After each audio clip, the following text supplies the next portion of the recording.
देखिए, प्रत्येक वर्ष की भांति इस बार भी जगदेव जयंती समारोह श्रद्धांजलि का कार्यक्रम रखा गया है, जिसमें विशेष रूप से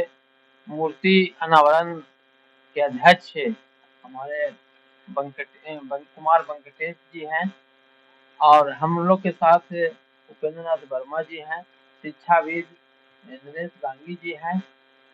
तो इसी कार्यक्रम को बढ़ाने के लिए जगदेव युवा मंच की ओर से यह कार्यक्रम आयोजित किया गया है, जिसमें सभी दल और सभी पार्टी के नेतागण समाज सेवी शामिल हो गए। विदित हो कि जगदेव प्रसाद बिहार लेलिन अमर शहीद जगदेव प्रसाद की यह 50वीं शहादत साल होने जा रहा है। इस अवसर पर विशेष रूप से यह कार्यक्रम का आयोजन जयंती में किया जा रहा है, जिसमें सभी वंचित समाज के साथ समाज के मुख्य धारा में जुड़ने के लोग शामिल होंगे। अरविंद कुमार वर्मा, जगदेव युवा मंच संयोजक।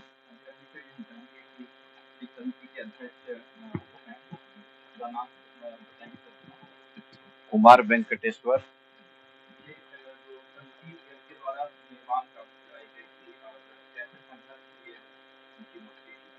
ये देखिए, हम लोग विगत 2-3-4 सालों तक संघर्ष करने के बाद जीताराम मांझी जब मुख्यमंत्री थे उसी समय उन्होंने इसका स्वीकृति दिया कमिश्नरी में लगाने के लिए। उसके बाद तेजस्वी जी अभी डिप्टी सीएम हैं, उन्होंने ही फंड को आवंटित किया था और उसके बाद इसमें आदमकद प्रतिमा लगाया गया और हम लोग सब भाई लोग बहुत सारे लोग का सहयोग से हम लोग बहुत संघर्ष किए। उसके बाद जाके इसके माननीय मुख्यमंत्री नीतीश कुमार जी के द्वारा इसका उद्घाटन किया गया था और उसके बाद विगत हम लोग हर वर्ष के भांति इस वर्ष भी हम लोग उनका जयंती मनाएंगे।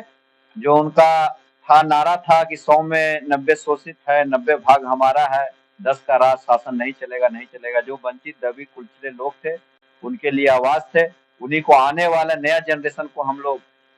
इसमें उनका क्या भागीदारी था, जगदेव बाबू को दबे कुचले लोग के लिए अपना शहादत दे दिए और इसी के लिए उनको बताने के लिए हम लोग इस तरह का कार्यक्रम चलाते हैं कि नए युग के लड़कों को भी आने वाले हम लोग को सभी लोग को पता चले और उनकी सिद्धांतों पर चल के आज के जो भी तत्कालीन सरकार है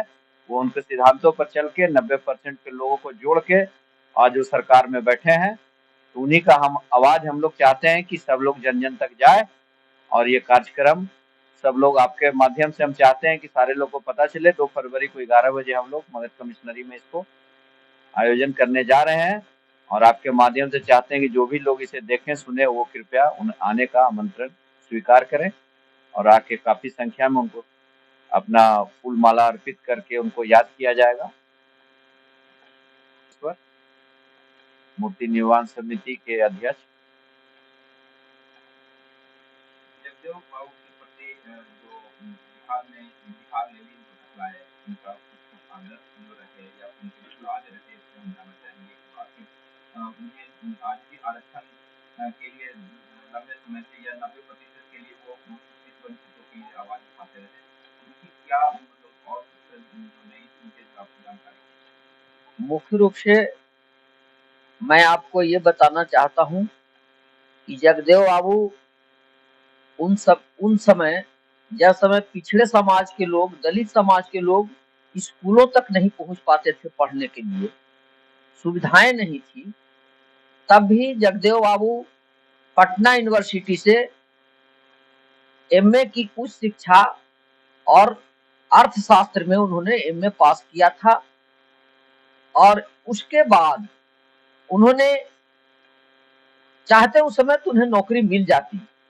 बहुत आसानी से वो अच्छी नौकरी पा सकते थे, लेकिन जो हालात थे, जो सामंतों का जुल्म था,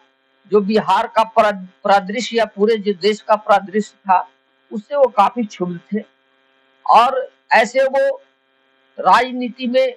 आने इन्हीं परिस्थितियों ने उन्हें राजनीति की ओर खींचा। लोहिया जी उस समय समाजवाद की धुरी बने हुए थे और उन्हीं के पीछे पीछे इन्होंने कुछ दिन तक अपना प्रशिक्षण लिया या यूं कहा जाए कि लोहियावादी समाजवाद के ये हामी रहे, लेकिन क्योंकि ये प्रखर और क्षमता के विरुद्ध एक क्षण भी बर्दाश्त नहीं कर सकते थे, तो इन्होंने वहां से अलग अपना रास्ता चुना और रामस्वरूप वर्मा जी के साथ शोषित समाज दल का निर्माण किया, सोशलिस्ट पार्टी से हट करके, और फिर ये कुर्था से विधायक बने इसी मुद्दे पर कि गरीबों का वोट,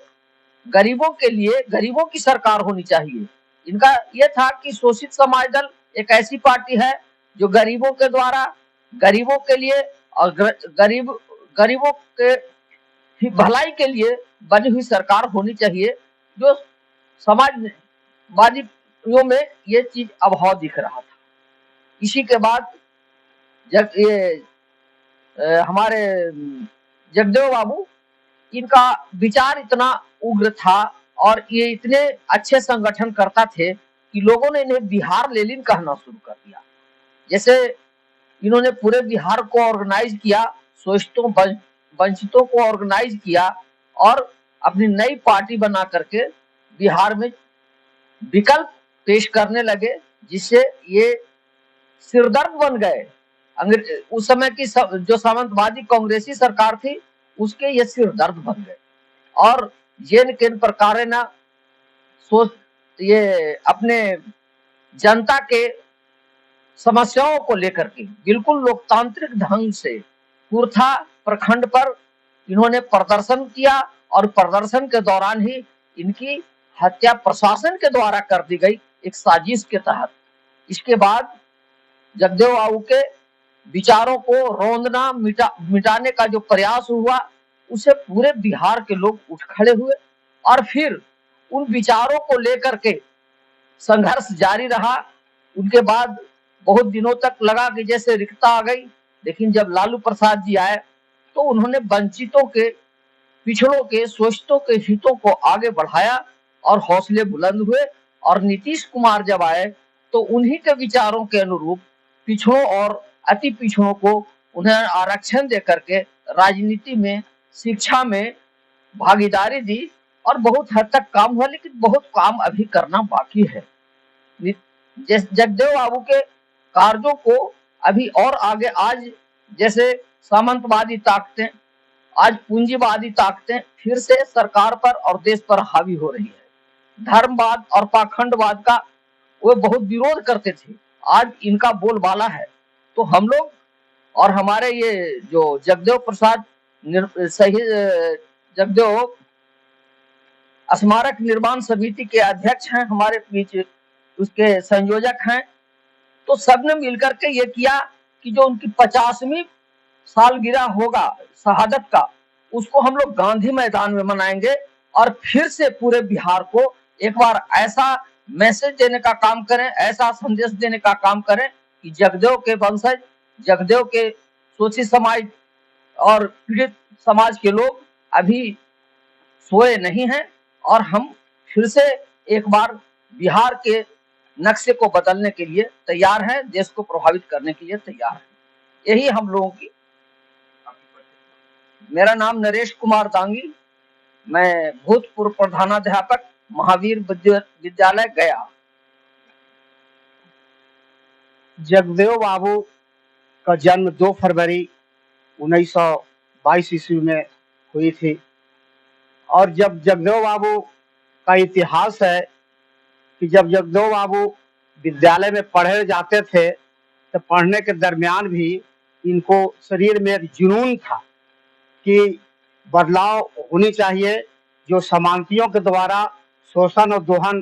किया जाता है या किया जा रहा है, उसको विरोध लड़ाई लड़नी चाहिए। तो इनकी पढ़ाई से जब निजात पाए तो ये राजनीतिक में कूद गए और राजनीति में कूदने के दरमियान में एक नारा दिए थे कि 100 में 90 शोषित है, 90 भाग हमारा है, 10 का शासन 90 पर नहीं चलेगा, नहीं चलेगा। एक गर्मजोशी के साथ ये नारा दिए। कहने का मतलब था कि 100 में 90 जो शोषित, 100 में 90 जो शोषित हैं, वो दबे कुचले और पिछड़े अकलियत सारे लोग, जो गरीब परिवार के लोग थे, जाति कोई भी हो, जो गरीब परिवार के जो लोग थे वो उनको उत्थान करने के लिए ये नारा दिए थे। और एक नारा और दिए थे कि गोरे गोरे हथवा कादों में अगला साल के भादों में। अधिवक्ता उपेंद्र नाथ वर्मा,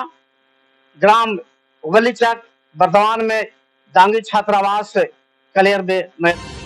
एवं देश विदेश की अनोखी खबरों के लिए सब्सक्राइब करें और बेल आइकन दबाना ना भूलें।